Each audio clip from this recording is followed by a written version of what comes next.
Por supuesto que sí, si lo podemos ver, el monstruo y el género de terror es por esencia la metáfora de la vida.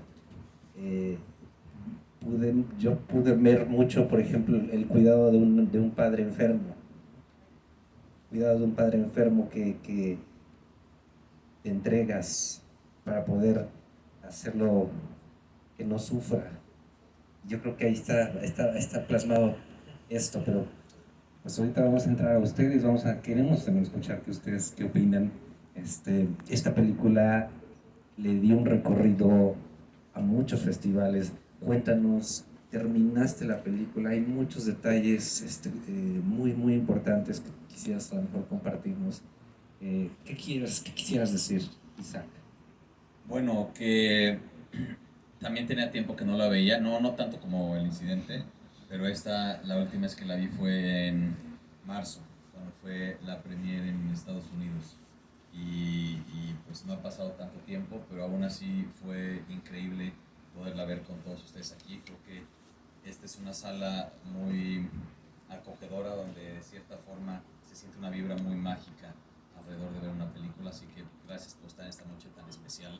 Y bueno, me encantaron las palabras que dijiste ahorita atrás. Esta película es sobre la esperanza, en un mundo donde el enemigo es la enfermedad y la esperanza pertenece a los ingenuos, A los a inocentes. los inocentes. Ah, perdón, lo cambié.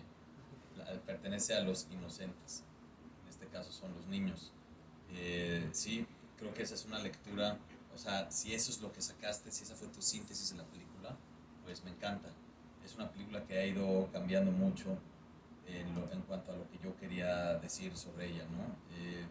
Es una película que originalmente estuvo mucho tiempo en mi cabeza y cuando tarda tanto tiempo en desarrollarse un proyecto, tu vida va cambiando junto con ese proyecto.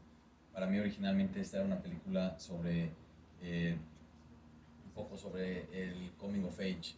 A mí me encantan las historias de coming of age, el paso a la madurez, y por eso soy tan fanático de películas de Steven Spielberg, eh, o lo que ha hecho Stephen King o Guillermo del Toro, que tiene dos coming of age impresionantes. Me encantan esas historias sobre personajes que empiezan siendo niños y terminan siendo adultos, o esas películas sobre niños que les pasan cosas que serían peligrosas o retadoras incluso para adultos, ¿no? Como Los Otros, como Don't Be Afraid of the Dark, Good Night Mommy fue una gran referencia. Y eso es cuando esta película se iba a hacer originalmente en 2016, después de Los Parecidos, antes de Parallel y antes de Maleo. Y después, en 2018, al yo convertirme en padre, bueno, 2017 convertirme en padre, digo, no, espérate, esta es una película más bien sobre la paternidad. Y termino agregando muchas cosas en el guión. Y después termino haciendo primero Mal de Ojo por azares del destino. Y digo, ah, no, esta es una película más bien como el hermano masculino de, de Mal de Ojo, siendo Mal de Ojo un coming of age muy femenino, en el que los personajes masculinos son muy pocos y solo como con funciones muy básicas que la historia requiere de ellos. Dije, este es lo opuesto, esta es una película muy masculina, que los personajes femeninos son muy pocos y solo con una función muy básica en la historia. Entonces, como una especie de hermano masculino de Mal de Ojo. eh, y eso es lo que yo pensé que era esta película en el 2021-2022, como diciendo como, si tanto me apasiona el género del coming of age, pues voy a hacer mi epifanía completa del coming of age, así como cuando Clint Eastwood hizo Flags of Our Fathers y Letters from Iwo Jima, hizo como las dos perspectivas de la guerra, ¿no? Como voy a hacer el coming of age masculino y femenino. Eh, y llegué a decir muchas cosas como, no, pues así como Del Toro tuvo su Laberinto del Fauno, tuvo su Espinazo del Diablo, ¿no? O me encantó una que me dijo una vez un director que me dijo, Mal de Ojo fue la película que hiciste para tu hija, esta es la que haces para tu hijo, ¿no? Tenía como esta cosa como con la dualidad del coming of age. Y luego seguimos evolucionando como seres humanos, como personas, siguen pasando más cosas en nuestras vidas. Y ya de pronto en el 2023, que fue cuando se filmó esta película, me di cuenta, no, sí, sí es todas estas cosas, pero esta más bien es una película sobre la familia. Esta es una película sobre la familia y esta es una película sobre salvar a una familia. Ese es un tema con el que me puedo relacionar. Entonces, eso es algo que hizo que la película se volviera todavía más personal para mí.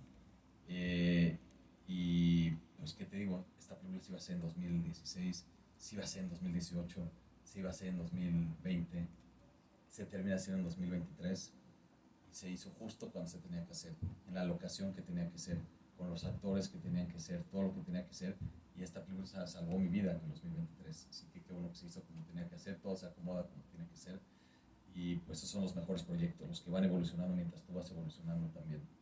Así que eso es un poco lo que quiero decir sobre lo que significó para mí la película. Pero bueno, también quiero pues, escucharte a ti, escuchar al público si tienen algo que quieren decir. Yo creo que vamos a arrancar, vamos a pasar con el micrófono a la gente. Adelante.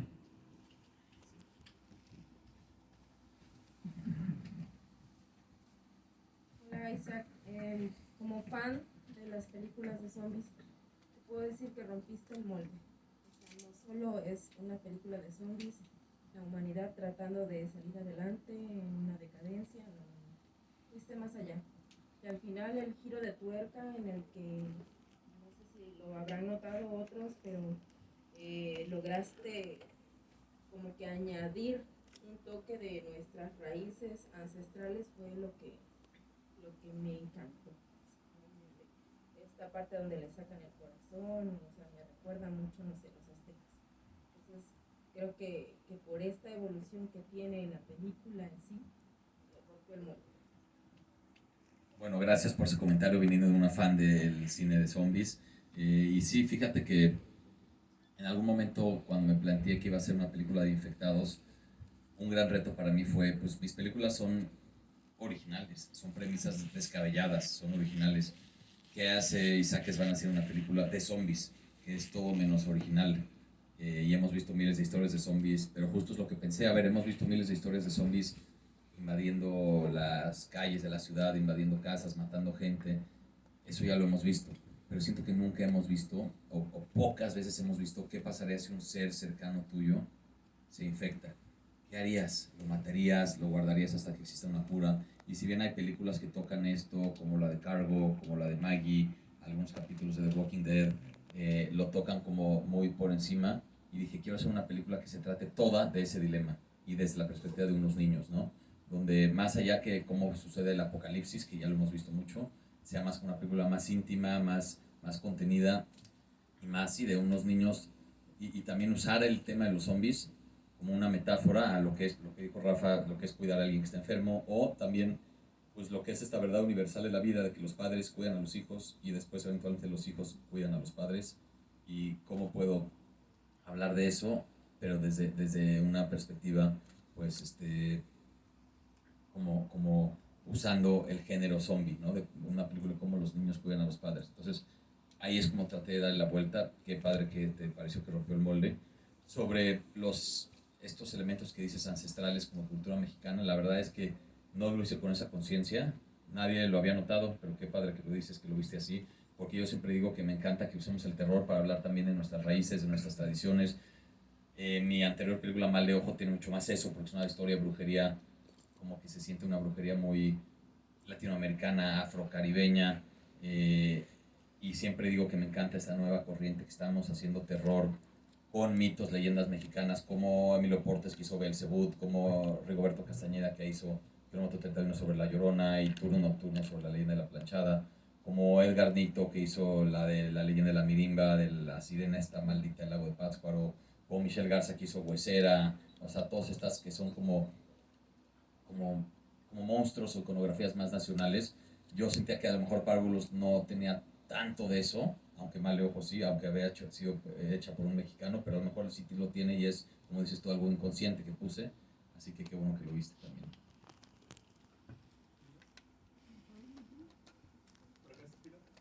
Aquí adelante. No,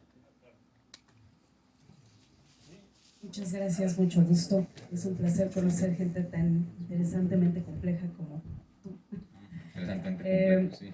Intentaré ser elocuente porque de verdad tu película me ha dejado un caleidoscopio de emociones. Pasas del asombro, pasas de incluso de lo caricaturesco en un momento, pasas por muchas emociones, pero bueno, mi punto es comentar comenta la compañera que rescata un poco de significados latinos y demás. Yo creo que tu película es redonda porque justamente es desde una perspectiva latinoamericana. En un momento en el que parece que la hipersensibilidad o los valores que el latino tiene como muy a flor de piel están retándose desde otras maneras. Entonces yo quisiera preguntarte directamente, tú dices que esta es de alguna manera una oda a la familia, pero la pregunta es, ¿tu intención es una crítica, una aportación, un mensaje? Si es para la familia, ¿cuál sería en sí tu propuesta hacia la familia? Okay. Gracias. Bueno, qué padre cómo me llamaste, interesantemente complejo. Creo que me queda el término, interesantemente complejo.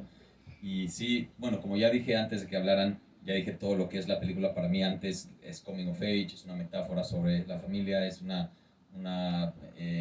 película sobre esta verdad universal de padres que pueden a hijos, hijos a padres, pero hablando específico del tema de la familia, yo no diría que una crítica como tal, pero yo diría que, mira, no me gusta decir que mis películas tienen un mensaje, porque yo tampoco quiero hacer películas que sean como aleccionadoras o panfletarias o que quieran darte un mensaje claro, pero supongo que una película sí refleja la personalidad de su director, cómo piensa un director.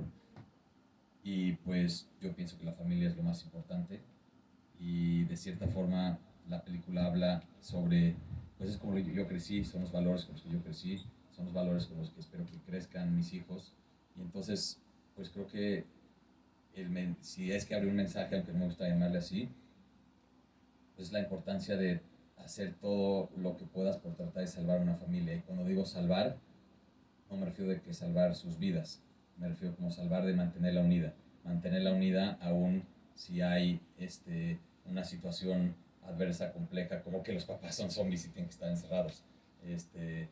Y también es una película que, otra razón por la que es personal para mí que tiene que ver con la familia es, pues yo viniendo de una familia de 3 hermanos varones, yo siendo el más grande, la película la dedico a mis hermanos y cuando la vieron mis hermanos me dijeron, yo creo que, espero no, yo les dije, espero que la gente no piense que crecimos en una casa muy rara o donde nuestros papás eran zombies y dijeron, no, yo creo que van a pensar pues, que tenemos una relación súper chida, o sea, mis hermanos son más relax, y eso es lo que yo quería que pensaran. Entonces esas dos cosas, ¿no? Una cosa, la parte de la relación de la hermandad, que la saco de mis hermanos, más bien de mi familia de la que yo vengo, y la otra parte, la de la familia que yo he creado, pues me refiero más a eso, lo que digo, la importancia de tratar de salvar una familia.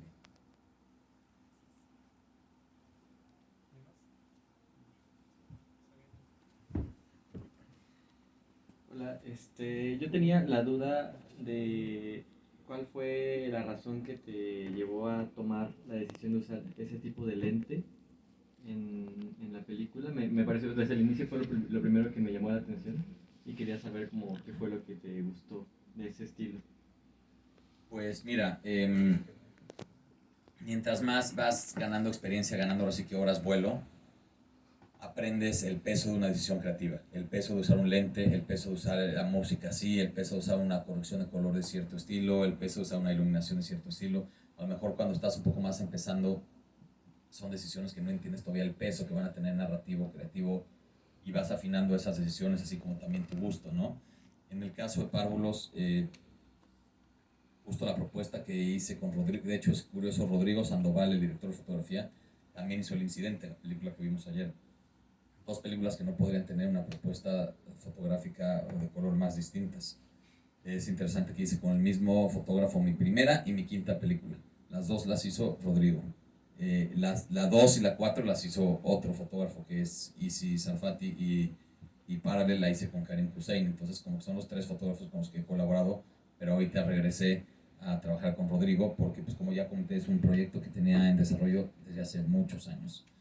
Y con Rodrigo ideamos esta propuesta de que se sintiera, por una parte, un mundo que pues, todas las decisiones creativas deben de apoyar a la historia, ¿no? Más allá de una cosa de gusto, debe apoyar a la historia.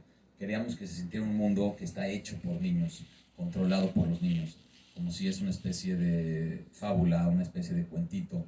Eso también lo apoya el diseño de producción, con todas estas cosas como que la casa está hecha a la medida de ellos, que tienen las fotos pegadas, que los muebles le dan otro uso, la bicicleta le dan otro uso, como un poco como hemos visto a pues, los niños perdidos de la ciudad de los niños perdidos, los niños de Mad Max 3, los niños, o sea, cuando los niños como que toman el control en un mundo distópico.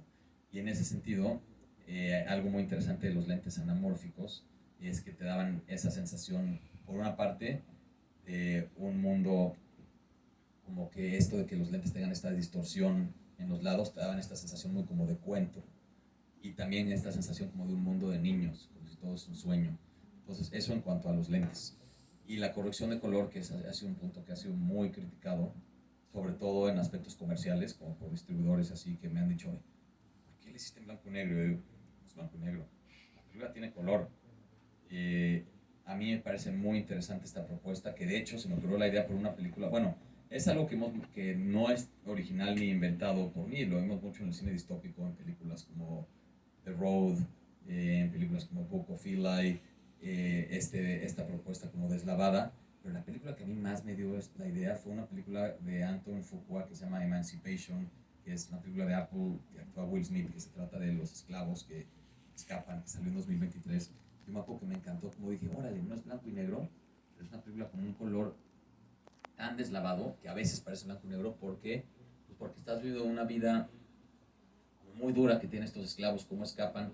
Y dije, claro, a mí me parece muy interesante que si está, no fue nada más por sacarlo de esa película, fue porque a esta historia le iba, o sea, en general yo siempre tengo una afición por el look desaturado, me gusta la desaturación muchísimo, me gusta mucho más que la saturación, o sea, cuando yo veo algo como, no sé, como la fotografía de una película como de Almodóvar, que los colores están así muy prendidos, me parece como que le falta corrección de color, o sea, a mí me gusta, y no es la primera vez que uso desaturación, ¿no? En los parecidos también es una propuesta muy desaturada, pero eso es gusto. El gusto nunca debe ser la razón para decidir algo, es más bien lo que le funciona a la historia. Pero más allá de que yo tengo ese gusto, sí creo que también a la historia, si estamos hablando de un mundo donde no hay alegría, no hay esperanza, pues tampoco hay color. Un mundo sin alegría, sin esperanza es un mundo sin color. Y hay quien me dijo, entonces, ¿por qué no te fuiste al blanco y negro? El blanco y negro no me parece tan interesante visualmente. Sí estanca la película comercialmente en otro. No soy Robert Eggers, que tengo a Robert Pattinson, estoy haciendo The Lighthouse. O sea, me parecía, perdón por la palabra, pero como un poco mamador irte al blanco y negro. Y también me parece que es mucho más interesante visualmente un mundo sin color que blanco y negro. Que no es lo mismo, mundo sin colores, están los colores, pero muteados. Me parece estéticamente mucho más rico, mucho más interesante el mundo sin color que el blanco y negro. Y hicimos una propuesta entonces, desde un look que hicimos en rodaje, donde hay dos colores que sí predominan y que están fuertes, que son el verde por la naturaleza y el rojo por toda la sangre y la violencia. El rojo se ve fuerte, los demás colores están más muteados. Y a eso también le agregamos que, además de esa propuesta de saturación, además de los lentes anamórficos, usamos un filtro de Black Promise, un paso completo, que es este filtro que como que revienta los highlights, que ya lo había usado también en los parecidos, y me gusta porque también estas luces tan reventadas te dan esta onda de que estás viendo un cuentito hecho por niños. Entonces todas esas decisiones estéticas van por ahí. Es algo que tuve que defender mucho.